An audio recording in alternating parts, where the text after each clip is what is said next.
That looks good. What's that? It's wine unknown.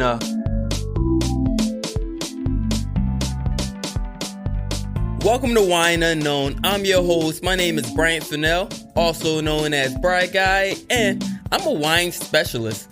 What does that even mean? Well, it means that I know a lot of information about wine, and I want to share that along with my passion with you guys. So no matter where you're at in your journey, no matter if it's the beginning, the middle, well, let's face it, there's no such thing as the end. This is the show for you. Man, I like the direction that this is going in. Ooh, my voice is so horrible. Sorry, guys. I had the fan on last night. But let's just jump into it, right? So this week, this episode, we're going to be talking about Moscato. Yes, most of you know it as Moscato, but other places, they know it as Muscat. So we'll get into a little bit of the history. Also, I'll tell you some experiences that I've had with the Muscat grape, some great food offerings, and all of the places, some of the places that it will come from. All right, so hopefully you have something in front of you. If not, get something, or if you're on the bus or on your commute listening to this, hopefully you learned something useful that you can take to work with you. All right, let's get into it. So much to say. First of all, the Muscat grape or the Moscato grape, it's like one of the first ones ever discovered. Like its history is so deep that there's no way we can cover that in this episode, you know? Like, I'm pretty sure that at this point on your journey, it would just bore you to go that deep into the historical facts of the Muscat grape, right? But let's even fast forward, right, to when it starts gaining a lot of popularity. And pretty much the Muscat grape has always been the it girls grape. Now, what do I mean when I say the it girls? I'm talking about like the people that are celebrities, well known throughout the world and have a lot of influence on culture, because everybody wants to live or do like what they see them doing. And let's do it. Cleopatra. Cleopatra is the person that made this grape varietal so desirable. Like, it was sweet back then, but it wasn't called Moscato. Back then, it was called Muscat of Alexandria. And could you imagine when she said that, when someone asked her, "What are you drinking?" She said, I just see her. Please forgive me. I just see her. I see her cut her eyes a little bit, looking just like it's Muscat of Alexandria. Fetch me some more, please. That's just how I see that playing out in my head. But yeah, so it was still a sweet white wine. It wasn't as how we see it today as white. It was more like of an orangish, brownish kind of color, which is crazy. But now it's starting to gain popularity. Those colors in wine are starting to gain popularity again here in modern day times. So we'll see how that goes. Maybe more people will be more open to trying them. I don't know. We'll see how that goes. But let's reverse this back. Right? Okay. So where's this grape varietal from? That's such a heavy question. The only documentation, the oldest it's Greece. This is a Greek-owned grape varietal that went across the world during the Roman Empire. And that's where it gets confused because, Italy, if you ask them, they did everything first. And that's why them and the French are always just back and forth with disagreement on, no, we invented this. No, we did. So it's always that between them. but also them in, in this. It's a common denominator, as you see, right? I love Italian wines. I mean, I think I just love all the wines. I don't even care where it's from. If it's good, it's good. But based off of the winemaking practices and the traditions, this is definitely somewhere in like that crescent fertile area, which is it's Greece. This whole thing has that fingerprint in it. So whenever you see a bottle that has Muscat of Alexandria, that means that it's either from Greece or it's inspired by it's that kind of style.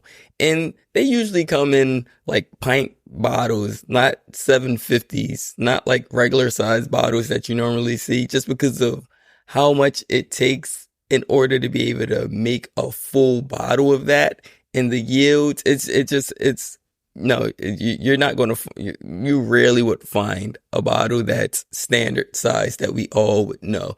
They're always going to be like in the smaller little ones because they're sweet, like dessert wines. And that's that style, right? But what about a dry Moscato? Have you ever heard of that? Have you ever tried it? Oh my goodness, it's fantastic. Let me tell you. So I did a tasting a while ago and I put on a Muscat from Alsace, which is in France. And man, I tell you, when I tried it, it blew my mind. It was so fantastic. And the way that I knew that it was a Moscato or Muscat was soon as I smelt it, it was so floral, so fragrant, like cologne, perfume. That automatically, I'm like, this is it. But when I tried it, my mind was blown. Like, geez, this is fantastic for the sheer fact that this is what the Muscat grape tastes like. It's going to taste grapey because it's a grape, right?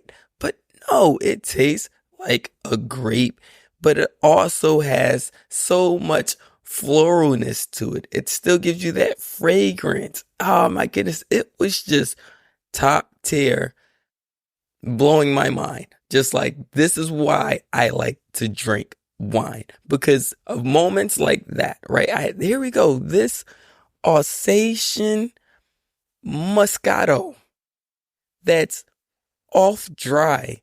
It has a little bit of sweetness to it, but it's not sweet like we know the Moscato to be. It has so much richness. It's still light.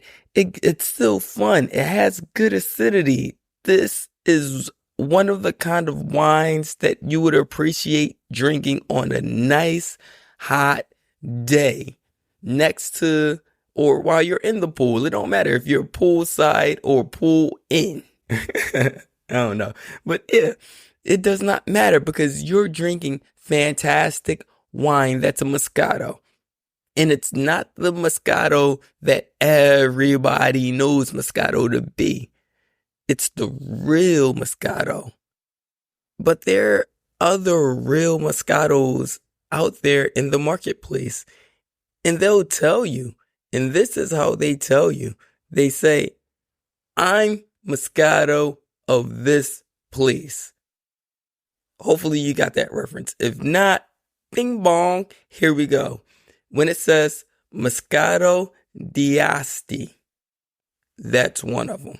It can say Moscato di Sardinia. Boom. I mean, like how marketing is going now, I wouldn't be surprised if I seen Moscato of Colombia. You know, I wouldn't be surprised to see Moscato of New York. Like the way marketing is going, I can see it going that way. But those are the real ones that's letting you know, okay, I'm a real one from this area. So I'm not going to taste like that one over there. What are they doing over there? Oh, cool. That's for them. But what I do here, where I'm from, this is how we get down. And I'm from this village, right? So just to jump back to Moscato d'Asti.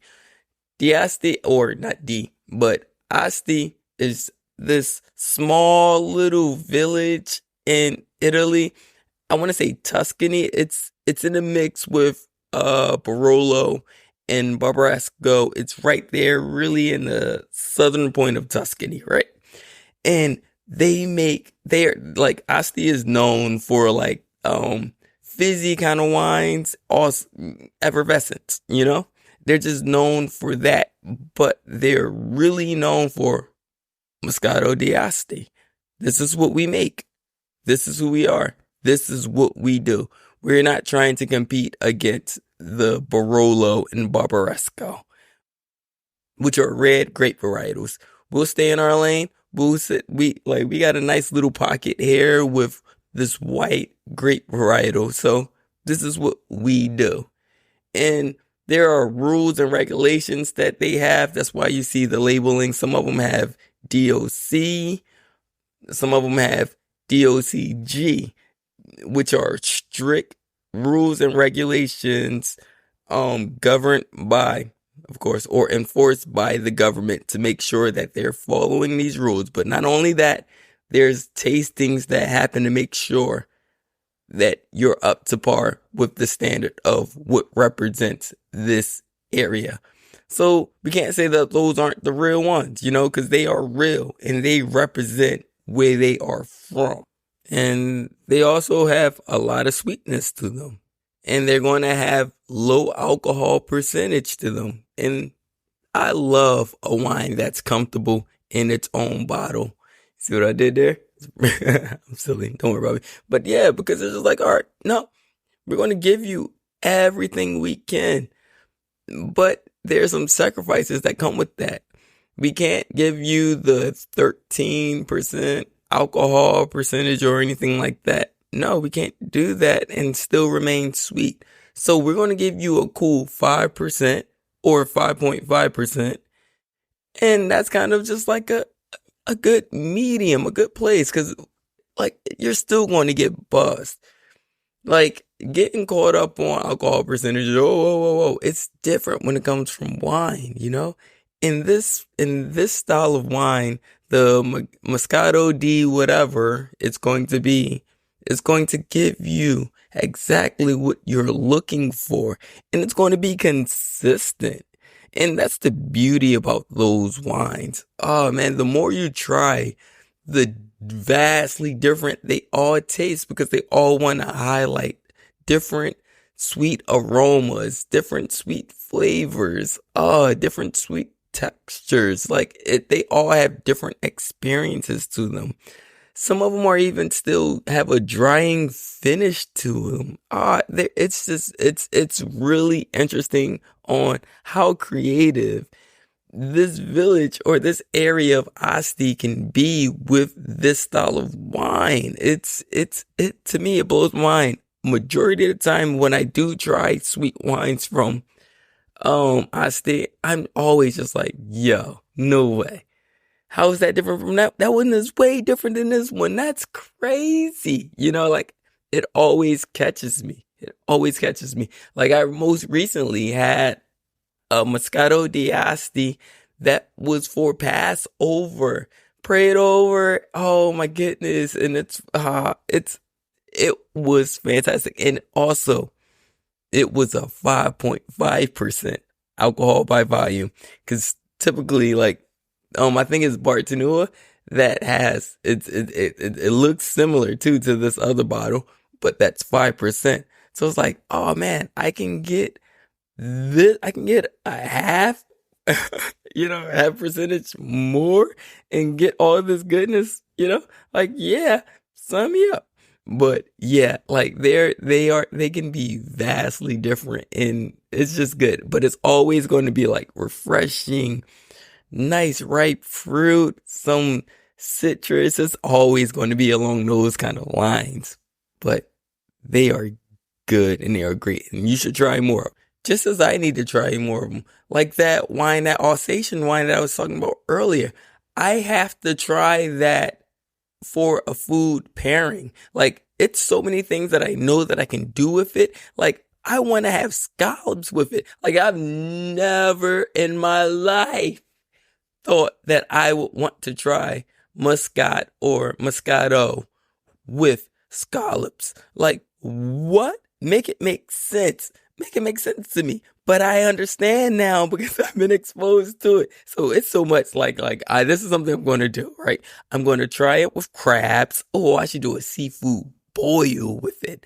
Oh man, that's how fantastic this Moscato was from our sauce. You guys got to try it. You guys got to, because it's a hit no matter what. It's a hit. So, I want to try it with that. What else?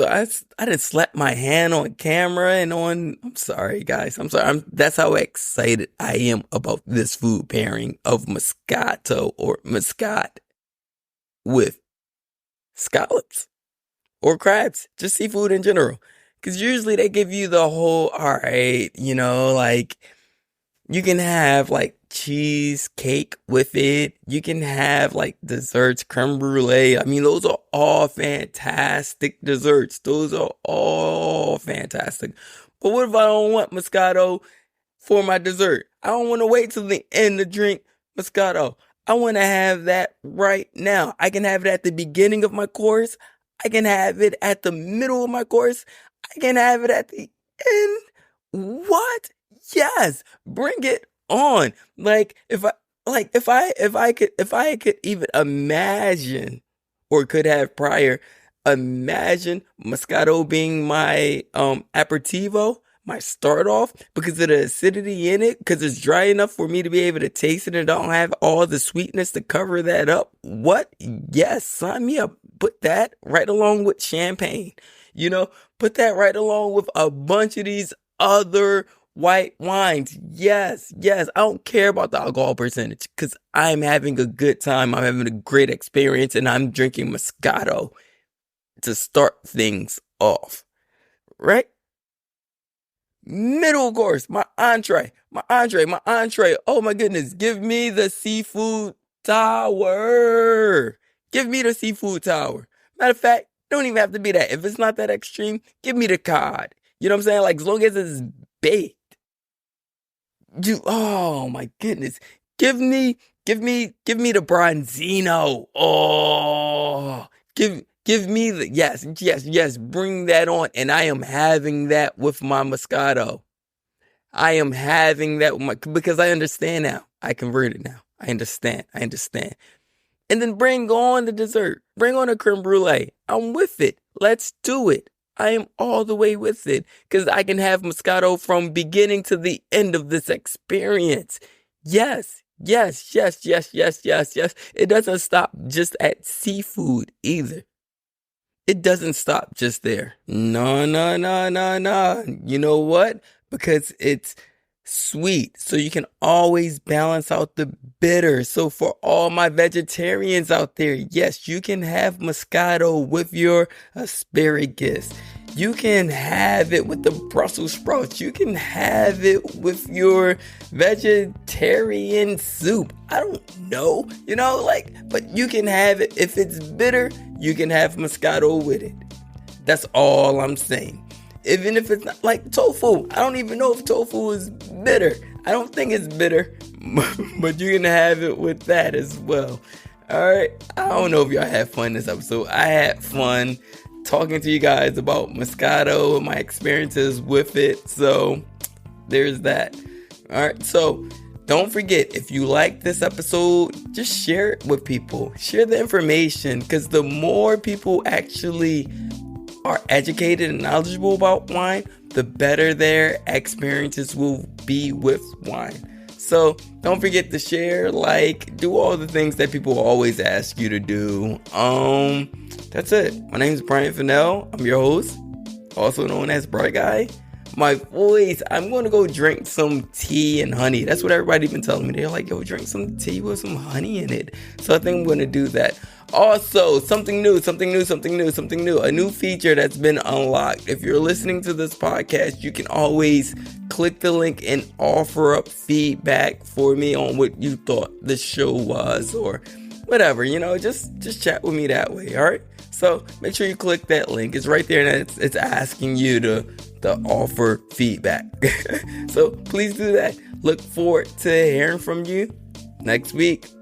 Ciao.